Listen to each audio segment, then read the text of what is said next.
Hi friends! Dashrath అయితే చాలా టెన్షన్‌గా అటు ఇటు తిరుగుతూ ఉంటాడు. ఇక శివనారాయణ అయితే దశరథ్‌ని చూసి దశరథ్ దగ్గరికెళ్ళి, "ఏమైందిరా? ఎందుకింత టెన్షన్ పడుతున్నావు? అయినా నేను నిన్ను చాలా రోజుల నుంచి గమనిస్తున్నాను. ఎందుకో తెలియదు చాలా టెన్షన్ పడుతూ కనిపిస్తూ ఉన్నావు. అసలు ఏమైంది? ఎందుకిలా ప్రవర్తిస్తున్నావు? ఏదైనా నిజాన్ని నా దగ్గర దాచుతున్నావా? లేకపోతే ఏదైనా ప్రాబ్లమ్‌లో ఉన్నావా?" అని దశరథ్‌ని శివనారాయణ అడుగుతాడు. "అలాంటిదేమీ లేదు నాన్న. ఒకవేళ అలాంటిదేదన్నా ఉంటే మీతో చెప్పకుండా ఉంటానా? మీరు ప్రతిదానికి ఇలా టెన్షన్ పడడం ఆపేసేయండి" అని ఇక బయటికైతే వెళ్ళిపోతాడు దశరథ్. ఇక శివనారాయణ అయితే దశరథ్ గురించి ఆలోచిస్తూ ఉంటాడు. అప్పుడే సుమిత్ర అయితే అక్కడికి వస్తుంది. "ఏంటి మామయ్య గారు, ఆయనతో మాట్లాడుతున్నారా?" అని చెప్పి అంటుంటే, "అవునమ్మా, దశరథ్‌ని చూస్తే నాకెందుకో అనుమానంగా ఉంది. ఎందుకో వాడు ఈ మధ్య చాలా కోపంగా, లేకపోతే ఏదో ఒక బాధని తన గుండెల్లో మోస్తున్నట్టు అనిపిస్తుంది. దశరథ్ ఇలా ఉండడం అసలు నేను తట్టుకోలేకపోతున్నాను. ఏదో ఒక విషయం అయితే నా దగ్గర దాస్తున్నాడని నాకు అనిపిస్తూ ఉంది" అని శివనారాయణ అనగానే ఇక సుమిత్ర వచ్చి, "నాకు కూడా అలాగే అనిపిస్తుంది మామయ్య గారు. ఎందుకో తను ఏదో విషయం గురించి బాధపడుతున్నాడు అని చెప్పి అనిపిస్తుంది. కానీ ఏంటా అని అడిగితే ఎప్పుడు కూడా ఏదో ఒక సమాధానం చెప్పి తప్పించుకొని వెళ్ళిపోతాడు. సరేలేండి, ఆయన మనకి ఎప్పుడు చెప్పాలనిపిస్తే అప్పుడే చెప్తాడు. ఆయన గురించి మనకి తెలుసు కదా, ఆయన ఎలాంటి వాడో. ఏ విషయం గురించి ఇంతలా బాధపడుతున్నాడో మనకి తెలియదు కాబట్టి దాని గురించి ఆలోచించడం వేస్ట్ కదా.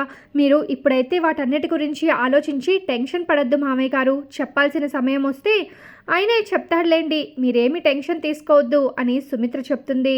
కానీ సుమిత్ర చెప్పినంత ఈజీగా అయితే ఇక శివనారాయణ అయితే అనుకోడు. ఎందుకో వీడు మాత్రం చాలా ఇబ్బంది పడుతున్నాడు. ఏంటో ఈ విషయాన్ని నేను తెలుసుకోవాలి. ఖచ్చితంగా తెలుసుకొని తీరాలి అని శివనారాయణ తన మనసులో అయితే అనుకుంటూ ఉంటాడు. ఇక కాసేపటి తర్వాత దశరథ్ అయితే ఇంటికి వస్తాడు. "ఏమైందిరా? ఇందాక నేను అన్న మాటలకి కోప్పడి ఇంట్లో నుంచి వెళ్ళిపోయావు. ఏమనుకోవాలి? ఫోన్ చేస్తే లిఫ్ట్ చేయట్లేదు. ఎందుకు అసలు ఇలా చేస్తున్నావు నువ్వు?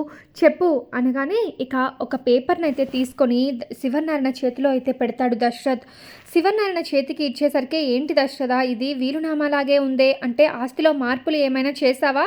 అని శివనారాయణ దశరథ్ను అడుగుతూ ఉంటాడు. అక్కడ దశరథ్ని అడుగుతున్నప్పుడు సుమిత్ర, దశరథ్, శివనారాయణ తప్ప హాల్లో అయితే ఇంకెవరు కూడా ఉండరు. "ఏంటి ఈ వీలునామాలో ఏముంది ఇందులో?" అని చెప్పేసి శివనారాయణ వీలునామా ఓపెన్ చేసి చదివేసరికి ఒక్కసారిగా శివనారాయణ షాక్ అయిపోతాడు. అది చూసి సుమిత్ర కూడా, "ఏంటి మామయ్య గారు ఇలా షాక్ అయిపోతున్నాడు? ఏంటి వీలునామా చూడగానే మామయ్య గారు ఇలా టెన్షన్ పడుతున్నారు? అంత షాక్ అవ్వాల్సిన విషయం ఏముంది? అంటే వీలునామా అసలు ఏం మార్చారు ఈయన?" అని చెప్పేసి అనుకుంటూ, "ఏంటి మామయ్య గారు అంత షాక్ అయిపోతున్నారు? జోష్న పేరు మీదకి మొత్తం ఆస్తి అంతా రాసేసారా ఏంటి? అయినా కొన్ని నెలలు గడువైతే పెట్టారు కదా, మళ్ళీ ఆస్తి ఎలా రాశాడు అని చెప్పి షాక్ అయిపోతున్నారా? ఇవ్వండి చూస్తాను నేను కూడా" అని సుమిత్ర అయితే ఆ వీలునామా తీసుకొని చూస్తుంది. ఆ వీలునామా చూసేసరికి ఒక్కసారిగా సుమిత్రకు దిమ్మ తిరిగిపోతుంది. ఇదేంటి, ఆస్తి మొత్తం దీప పేరు మీద రాయించారు. ఈయనకి బ్రెయిన్ ఏమైనా పనిచేయడం లేదా? అయినా దీప మీద ఇష్టం ఉంటే ఓ 1,00,000 2,00,000 ఇస్తారు, అంతేకాని ఆస్తి మొత్తం ఇలా రాసేస్తారా? అయినా ఏంటండి మీరు ఇలా చేశారు? లాయర్తో ఈ వీలునామా మార్పించడానికే మీరు ఇలా టెన్షన్ పడుతూ తిరిగారా అని సుమిత్ర అంటూ ఉంటే, "అవును సుమిత్ర, ఈ ఆస్తి మొత్తం కూడా దీప మీదకి రాయించడానికే ఇంతలా టెన్షన్ పడింది" అని దశరథ్ అనగానే ఇక శివనారాయణ షాక్ అయిపోయి ఇక దశరథ్ని చెంప పగలు కొడతాడు. "దశరథ్, నువ్వు ఏం చేస్తున్నావో అర్థమవుతుందా? ఆస్తి మొత్తం తీసుకొని వెళ్ళి కార్తిక్ భార్య అయినా ఒక అనాథ అయినా దీప పేరు మీదకి రాయడం ఏంటి? దశరథ్, నువ్వు ఏం చేస్తున్నావో ఎక్కడ ఉంటున్నావో కూడా నాకు అసలు ఏమీ అర్థం కావడం లేదు. దీపకు నీకు ఏంటి సంబంధం? అయినా దీప పేరు మీదకి ఆస్తి మొత్తం రాయడం ఏంటి? దీప పేరు మీదకి ఆస్తి మొత్తం రాస్తే నా మనవరాలు ఏమైపోతుంది? నీకు కార్తిక్ అంటే ఇష్టమని తెలుసు, దీప అంటే ఇష్టమని కూడా నాకు తెలుసు. కానీ నువ్వు మొత్తం నా యావదాస్తంతా కూడా దీప పేరు మీదకి రాస్తే ఏంటి అసలు? అసలు నా నా మనవరాలు జోష్న అంటే నీకు అసలు అంత లెక్క లేకుండా పోయిందా? నా మనవరాలకు అన్యాయం జరగడానికి నేను ఒప్పుకోను. ఈ వీలునామా పనిచేయదు. ఈ వీలునామా మీద నేను సంతకం పెట్టను" అని శివనారాయణ చెప్తాడు. దాంతో దశరథ్ ఒక్కసారిగా షాక్ అయిపోతాడు. "నాన్న, మీరు నిజం తెలియక సంతకం పెట్టను అంటున్నారు, కానీ నిజం తెలిస్తే మీ అంతటా మీరే సంతకం పెడతారు, మీరు, సుమిత్ర కూడా" అని చెప్పేసి దశరథ్ అయితే మాట్లాడుతూ ఉంటాడు. "ఏంటండి ఆ నిజం? దీప పేరు మీదకి ఆస్తి మార్చేస్తే నిజం ఏంటి చెప్పండి. ఇప్పటికైనా సరే మాకు నిజం తెలియాల్సిందే. మీరు ఏ పని చేసినప్పటికీ కూడా మాకు ఒక్క మాట కూడా చెప్పకుండా మీరు ఏ పని కూడా చేయరు. అలాంటిది ఆస్తి విషయంలో ఇంత పెద్ద డెసిషన్ మాకు ఎవరికి కూడా చెప్పకుండా తీసుకున్నారంటే నేను నమ్మలేకపోతున్నాను. మీకు ఈ డెసిషన్ తీసుకోవడానికి కారణం ఏంటి? అసలు దీప పేరు మీదకి ఆస్తి రాయాల్సిన అవసరం ఏముంది?" కన్న కూతురు కంటే మీకు దత్తత తీసుకున్న దీపే ఎక్కువైపోయిందా? దీప పేరు మీదకి ఆస్తి ఎందుకు రాయించారో చెప్పండి అని దశరథి నిలదీస్తూ ఉంటుంది సుమిత్ర. సుమిత్ర, నీకు చెప్పాను కదా, నిజం తెలిస్తే మీరిద్దరూ ఇలా మాట్లాడరని ఇంకొకసారి అని అంటాడు దశరథ. అవునండి, ఆ నిజమేంటో చెప్పండి మరి మాకు. తెలియని ఆ నిజమేంటి? నిజం తెలిస్తే అని చెప్తున్నారే కానీ ఆ నిజమేంటో బయట పెట్టడం లేదు కదా. చాలాసార్లు నేను మామయ్య గారు మిమ్మల్ని ఆ నిజమేంటో అడిగాము, కానీ మీరు ప్రతిసారి కూడా ఆ మాట దాటేస్తూ వస్తున్నారు అని ఇక అంటూ ఉంటారు సుమిత్ర. అలాగే దశరథ, చెప్తాను, దానికి టైం వచ్చింది. ఇన్ని రోజులు నేను కావాలనే ఈ విషయాన్ని మీ దగ్గర దాచిపెట్టాను. ఖచ్చితంగా ఈ విషయాన్ని మీతో పంచుకుంటాను అని చెప్పి ఇక దశరథ్ అయితే అంటూ ఉంటాడు. చెప్పండి, దానికోసమే మేము వెయిట్ చేస్తున్నాము అని సుమిత్ర అనగానే, మీరిద్దరూ అనుకుంటున్నట్టు జోష్న మన కన్న కూతురు కాదు సుమిత్ర, ఈ ఇంటి వారసురాలు కాదు, శివనారాయణ మనవరాలు కూడా కాదు అనగానే ఒక్కసారిగా సుమిత్రతో పాటు శివనారాయణ కూడా షాక్ అయిపోతారు. ఏంటి ఇలా మాట్లాడుతున్నాడు? కొంచెం కూడా బుద్ధి లేకుండా అసలు ఏం మాట్లాడుతున్నారండి మీరు? ఏం మాట్లాడుతున్నారో మీకు అర్థమవుతుందా అని సుమిత్ర అంటే ఇక శివనారాయణ కూడా, దశరథ, నువ్వు ఆస్తి దీప పేరు మీద రాయడం కోసం ఇలా నా మనవరాలు కాదు అని చెప్పడం కరెక్ట్ కాదు. ఈ విషయం జ్యోష్ణ కనుక వినిందంటే చాలా బాధపడుతుంది. ఆస్తి కావాలంటే రాసుకో, అంతేకాని ఇలా నా మనవరాలు కాదు అని చెప్పడం అస్సలు కరెక్ట్ కాదు అని శివనారాయణ అంటూ ఉంటాడు. నానా, నేనెందుకు మీకు అబద్ధం చెప్తాను? నేను అబద్ధం చెప్పాల్సిన అవసరం నాకు లేదు. ఈ విషయం నాకు రీసెంట్గానే తెలిసింది. సుమిత్రకి బోన్ మ్యారో ట్రాన్స్ప్లాంటేషన్ జరిగేటప్పుడు దీపే మా కన్న కూతురు, జోష్న మా కన్న కూతురు కాదు అన్న విషయం బయటపడింది. కానీ డాక్టర్ హారిక సుమిత్రకి ఈ విషయం చెప్పొద్దు అన్న కారణంతో ఈ విషయాన్ని నేను చెప్పలేకపోయాను. సుమిత్ర జోష్న మీద పంచప్రాణాలు పెట్టుకొని ఉంది. ఎక్కడ జోష్న తన కూతురు కాదు అని తెలిస్తే తన ఆరోగ్యం ఏమైపోతుందా అన్న రీత్యా ఈ విషయాన్ని హారిక తనతో చెప్పొద్దని చెప్పింది. ఇంకా అలాగే డాక్టర్ మాటలు విని మేము కూడా ఈ విషయాన్ని సుమిత్రతో చెప్పకుండా దాచి ఉంచాము. కానీ నిజం చెప్పాలంటే ఆ రోజు నుంచి నేను ఈ నిజాన్ని నా గుండెల్లో దాచుకొని చాలా బాధపడుతున్నాను. దీప నా కన్న కూతురు అయినా కూడా దీప ఇంటి పని మనిషిగా బ్రతుకుతుంటే ఆ బాధని తట్టుకోలేక చాలా బాధపడుతున్నాను అని దశరథ్ అనగానే ఇక శివనారాయణ అయితే, ఏంటి దశరథ నువ్వు మాట్లాడేది? నువ్వు చెప్పేదంతా కూడా నిజమా? బోన్ మ్యారో ట్రాన్స్ప్లాంటేషన్ అప్పుడు దీప మీ కన్న కూతురని ఎలా తెలిసింది? అయినా బ్లడ్ శాంపిల్స్ జోష్న అలాగే సుమిత్రవి కదా మ్యాచ్ అయ్యాయి. బోన్ మ్యారో ట్రాన్స్ప్లాంటేషన్కి కావాల్సినవన్నీ కూడా జోష్న కదా ఇచ్చింది. మరి దీప నీ కన్న కూతురని ఎలా తెలిసింది అని శివనారాయణ అనగానే, ఎవరు చెప్పారు నాన్న జోష్న బోన్ మ్యారో ట్రాన్స్ప్లాంటేషన్కి కావాల్సినవన్నీ కూడా ఇచ్చిందని? ఫస్ట్ హారిక సుమిత్ర అలాగే జోష్న బ్లడ్ శాంపిల్స్ చెక్ చేసినప్పుడు బ్లడ్ శాంపిల్స్ మ్యాచ్ అవ్వలేదు కదా. ఎందుకు అనుకుంటున్నారు? ఎందుకంటే జోష్న సుమిత్ర అలాగే నాకు పుట్టిన బిడ్డ కాదు కాబట్టే తన బ్లడ్ శాంపిల్స్ మ్యాచ్ అవ్వలేదు. కానీ రెండోసారి బ్లడ్ శాంపిల్స్ ఎలా మ్యాచ్ అయ్యాయో తెలుసా? అవి దీపవి కాబట్టి, దీప మా కన్న కూతురు కాబట్టే దీప శాంపిల్స్ సుమిత్ర బ్లడ్ శాంపిల్స్తో మ్యాచ్ అయ్యాయి. అందుకే దీప బోన్ మ్యారో ఇవ్వడం వల్ల సుమిత్ర ఈరోజు మన కళ్ళ ముందర సంతోషంగా ఉంది. దీనంతటికీ కారణం దీప, కానీ క్రెడిట్ అంతా కూడా జోష్నకి దక్కింది. జోష్న ఆస్తి కోసం మాత్రమే మా కన్న కూతురులాగా నటిస్తుంది తప్ప జోష్నకి ఇంటికి ఎలాంటి సంబంధం లేదు అని అంటూ ఉంటాడు దశరథ. ఇక ఆ మాటకి సుమిత్ర వచ్చి, ఏంటండి మీరు మాట్లాడేది? దీప మన కన్న కూతురా? అది ఎలా చెప్తున్నారు? చిన్నప్పటి నుంచి జోష్నే కదా మన కన్న కూతురుగా ఇంత సంతోషంగా ఇంట్లో బ్రతికింది.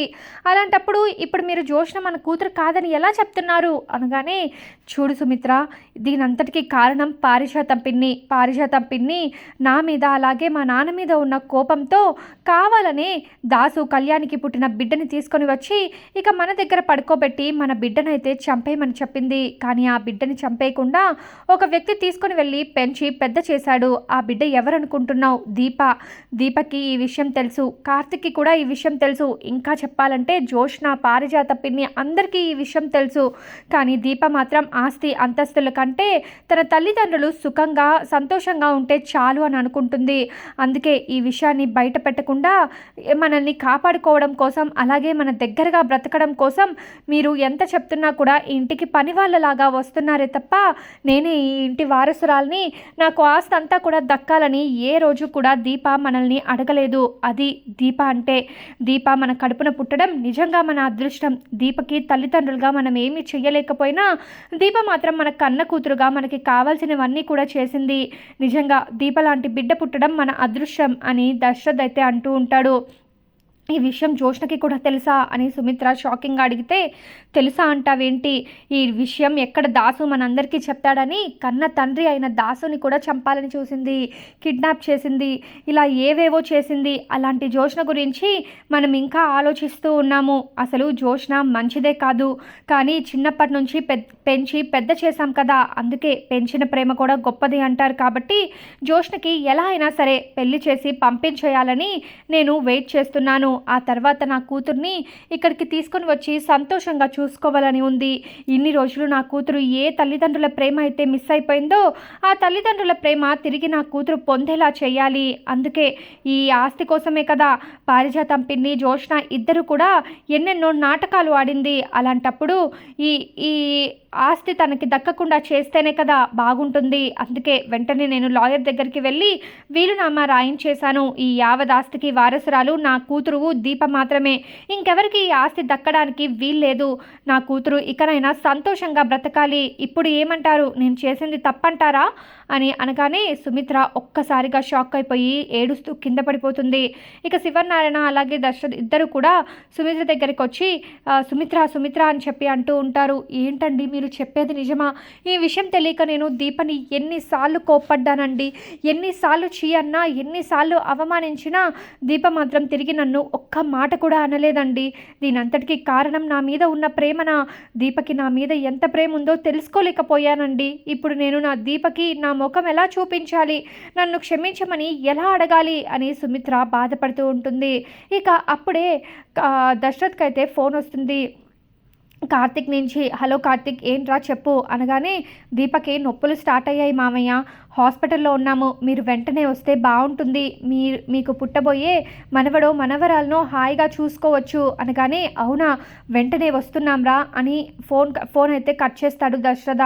ఏమైందిరా, ఎవరు ఫోను అని అనగానే, నాన్న కార్తిక్ ఫోన్ చేశాడు, దీపకి నొప్పులు స్టార్ట్ అయ్యాయట, హాస్పిటల్లో జాయిన్ చేశారట, మనల్ని పిలుస్తున్నారు, వెళ్దామా అని చెప్పనగానే, వెళ్దామా అంటావేంట్రా, నా మనవరాలకి బిడ్డ పుట్టబోతుంది, నా భార్యే ఇప్పుడు దీప కడుపులో పుడుతుంది, ఇంతకంటే ఇంకేం కావాలి, ఇంతకంటే అదృష్టం ఇంకొకటి ఉంటుందా, పదండి వెంటనే వెళ్దాము అని శివనారాయణ అనగానే, ఇక సుమిత్ర కూడా నేను కూడా వస్తానండి, నా బిడ్డకి ఇలాంటి టైంలో తల్లి అవసరం చాలా ఉంటుంది, నేను పక్క నుండి నా బిడ్డను చూసుకుంటే చాలా సంతోషంగా ఉంటుంది కదా, ఇన్ని రోజులు నా బిడ్డ ఏదైతే కోల్పోయిందో అవంతా కూడా ఇప్పుడు దక్కేలా చేస్తాను అని సుమిత్ర, శివనారాయణ అలాగే దశరథ ముగ్గురు కూడా కలిసి హాస్పిటల్కి అయితే వెళ్తారు.